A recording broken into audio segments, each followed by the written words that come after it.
Sir, maybe I'm just not capable of this. Behind that sentence was a long trail of missed marks. Rahul had poured everything into his ambitions, only to meet a wall of failed exams and interviews that ended in polite rejection emails.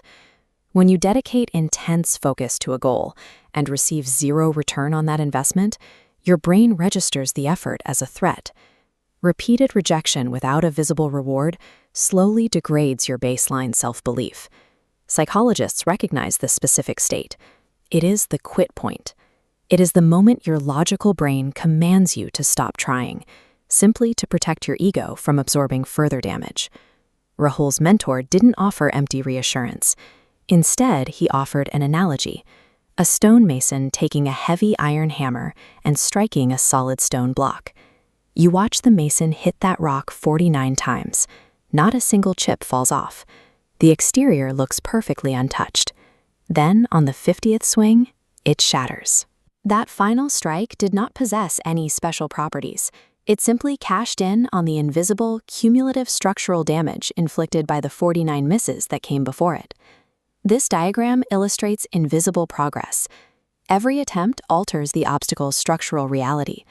First, failed attempts eliminate incorrect variables, narrowing viable pathways. Second, surviving rejection reduces your biological fear, building emotional callousness. Third, forced adaptation. You get smarter, refining your angle to target a precise vulnerability. What our brains misinterpret as repetitive failure is actually the methodical dismantling of an obstacle's structural integrity. For Rahul, this framework provided a way to categorize his history. The rejections were no longer evidence of his lack of worth, but data points on a map he was still drawing. When he went back to studying and preparing, he didn't view it as starting over from zero. He knew he was taking another swing at a target he had already compromised.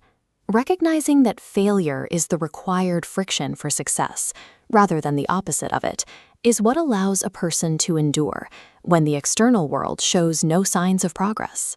Rahul eventually walked into his next high-stakes interview. He didn't carry the anxiety of his past rejections. He operated with a quiet, practiced confidence. And finally, he secured the position. He achieved the very goal that had completely eluded him for so many years. He didn't succeed because of a sudden stroke of luck. He succeeded because he survived and adapted through 49 previous misses. Success is never an isolated, standalone event. It is the result of sustained friction. You can turn the 50th blow mindset into a daily operational framework. Step 1. Count the swings, not the breaks. Change your primary daily metric from winning to simply attempting. The attempt itself is the progress. Step 2. Hunt for the micro-crack. Extract and document one highly specific lesson from every rejection. This proves to your brain that the obstacle is getting weaker. Step 3. Embrace the weight. When you feel the psychological fatigue of a failure, reframe it. That exhaustion is the physical sensation of resilience growing. These steps convert a chaotic emotional experience into a series of predictable actions, lowering the psychological cost of each attempt. So when the urge to quit is at its absolute highest, remember the stone. You aren't failing, you're just setting up the 50th blow.